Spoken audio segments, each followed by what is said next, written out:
मलयागिरी के बास में वृक्ष रहा सब गोय, कहबे को चंदन भया मलयागिरी न होय।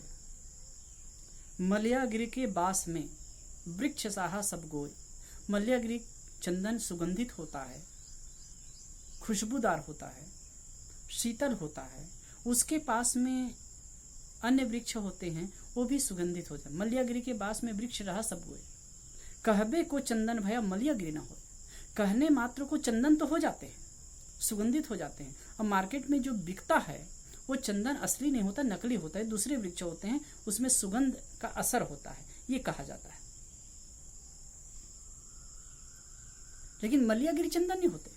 ठीक इसी प्रकार हमारा जो शरीर है, शरीर में चेतन आत्मा निवास करता है, तो ये जो जड़ शरीर भी चेतनवत भासता है, चेतन नहीं हो जाता है। शरीर में जीव है तो चेतनवत भासता है, चेतन नहीं हो जाता है।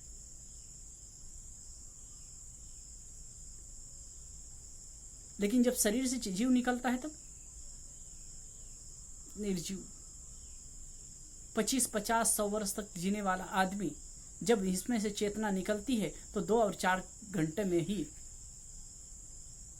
विकृति आनी शुरू हो जाती है, शरीर में बेकार हो जाता है। इसमें साहब बता रहे हैं कि वास्तव में चेतन तुम नहीं हो, चेतन नहीं, सॉरी, इसमें साहब कह रहे हैं तुम जड़ शरीर नहीं हो, चेतन तुम्हारा अस्तित्व है। जड़ शरीर नहीं हो, चेतन तुम्हारा अस्तित्व है। उस अस्तित्व को समझो। तुम देह भाव को लेकर के न रहो। वास्तव में जो देह है मिला हुआ है, ये तो घर के समान है। बड़ा गहरा इसमें प्रश्न है।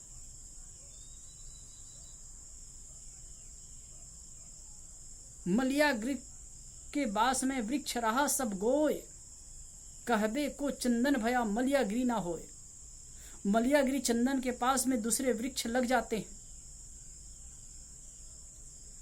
तो उसमें सुगंधी आ जाती है, लेकिन वो मलयागिरी नहीं हो जाते हैं। इसी प्रकार से जड़ शरीर चेतन के संपर्क में चेतनवत भासता है, चेतनवत लगता है। कितना चमकदार से देखो, बच्चों का, जवान का शरीर कितना खिला रहता है, कितना चमकदार रहता है। लेकिन कब तक रहता है? जब तक चेतन है तब तक।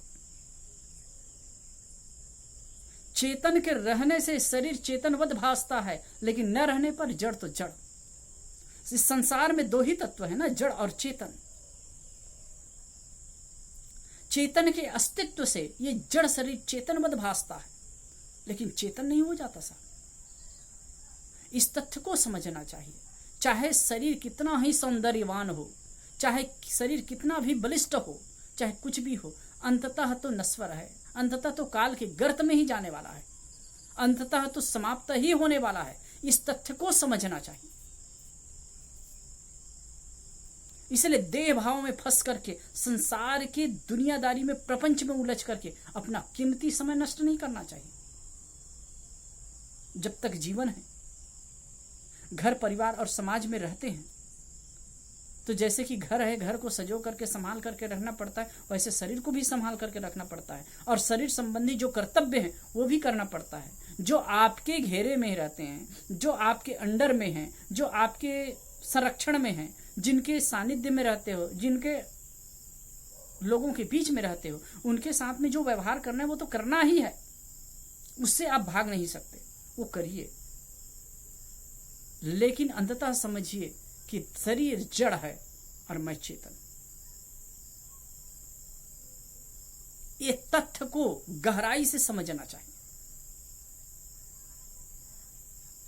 देह के प्रति जो मैं बुद्धि होती है ना, एक जगह गीता में ही आया है या उपनिषद में आया है कि जो देह बुद्धि रख करके भोगों का बुखार चढ़ाता है ना, जो आत्मानम चेद विजानी आदम स्मित किमिच्छन्न कस्य कामाय शरीरम मनुष्य संजरित। कहा कि जब आत्मा को जान लिया आदमी, जब मनुष्य आत्म तत्व को समझ लिया, सत्य तत्व को समझ लिया, तो किस भावना में पड़ करके देह का बुखार अपने जीवन पर चढ़ाएगा, जन्म मरण का बुखार जीवन पर चढ़ाएगा। मतलब भोगों में आसक्त होकर के जन्म मरण का दुख क्यों चढ़ाएगा अपने जीवन में?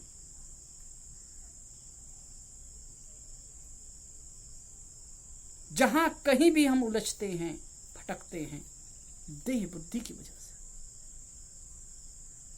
वास्तव में ये तो पक्का है साहब, कोई अगर आत्म अस्तित्व नहीं मानता हो तो भी तो ये बात सही है कि जब शरीर एक समय तो शरीर छूटने वाला है, सब कुछ समाप्त होने वाला है, तो क्यों उलझ रहे हैं? जब तक जिए मौज कीजिए, जो भी है सबसे प्रेम से, करुणा से, दया सहिष्णुता से जिए। कहीं जब कर्तव्य भावना आती तो वो उसको करे, लेकिन मन में गांठ न पैदा करे, गांठ न बनावे, विचलित न हो, अशांत न हो, दुखी न हो, पीड़ित न हो।